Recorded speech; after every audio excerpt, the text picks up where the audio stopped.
एक बार भगवान बुद्ध अपने भिक्षु के साथ भिक्षाटन के लिए किसी गांव की तरफ जा रहे थे। तभी अचानक बुद्ध के पैरों में कांटा लग गया। कांटा इतना तीक्ष्ण था कि चुभते ही खून की धार निकलने लगी। बुद्ध के भिक्षु ने रक्त को रोकने के लिए एक कपड़ा फाड़कर बुद्ध के पैरों पर बांध दिया।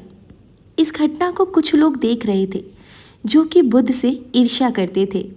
उन्होंने बुद्ध से कहा कि हम तो तुम्हें परम ज्ञानी समझते थे, लेकिन दर्द को तो तुम भी सहन नहीं कर सकते। तुम पाखंडी हो और ये हमने सिद्ध कर दिया है। ये कांटे हमने ही बिछाए हैं। इस गांव में तुम्हारा स्वागत नहीं, तिरस्कार होगा। इस गांव में तुमको कोई भिक्षा नहीं मिलेगी। तब बुद्ध ने उन लोगों से अनुरोध किया कि कृपया करके मुझे इस गांव से भिक्षा लेने दो।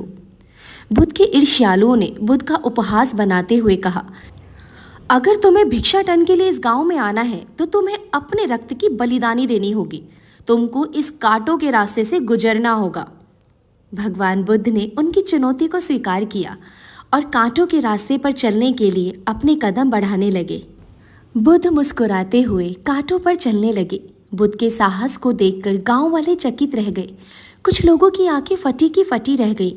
गांव वाले सोचने लगे कि बुद्ध भिक्षा के लिए दूसरे गांव भी जा सकते थे, तो फिर कांटों पर चलकर क्या साबित करना चाहते हैं। गांव वाले बुद्ध के संदेश को इतनी जल्दी नहीं समझ पाए।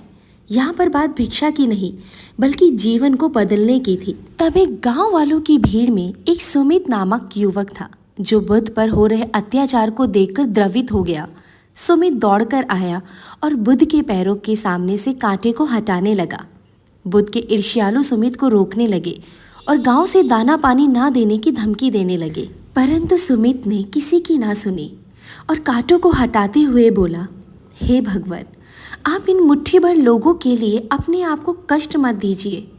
आप गांव में प्रवेश कीजिए। बहुत सारे लोग आपको भिक्षा देने के लिए आतुर हैं। बुद्ध ने सुमित को अपने पास बुलाया और आशीर्वाद देने लगे।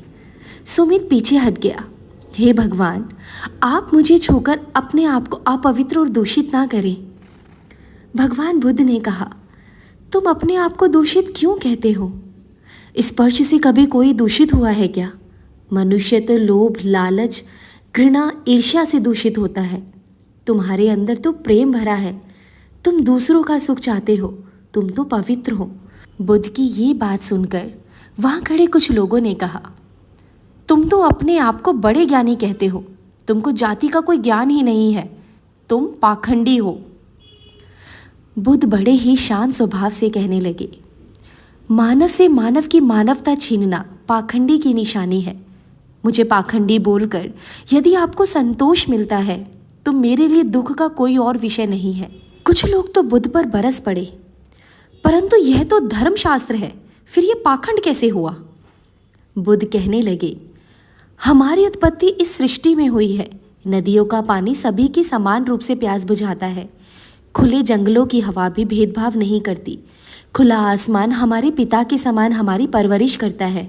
जब सृष्टिकर्ता ने ही कोई भेदभाव नहीं किया, फिर हम इंसान कौन होते हैं भेदभाव करने वाले? मानव मानव में भेद करके अपने संबंधों को बिगाड़ता है।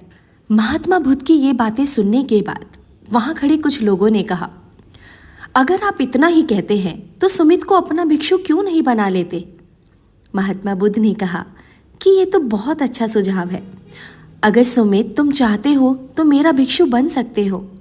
बुद्ध के आमंत्रण पर सुमित पहला वो व्यक्ति था जो नीच जाति का बौद्ध भिक्षु बना। इस पूरे विवरण में केवल सुमित का जीवन बदला, शेष सभी लोगों का जीवन रूपांतरित हुआ।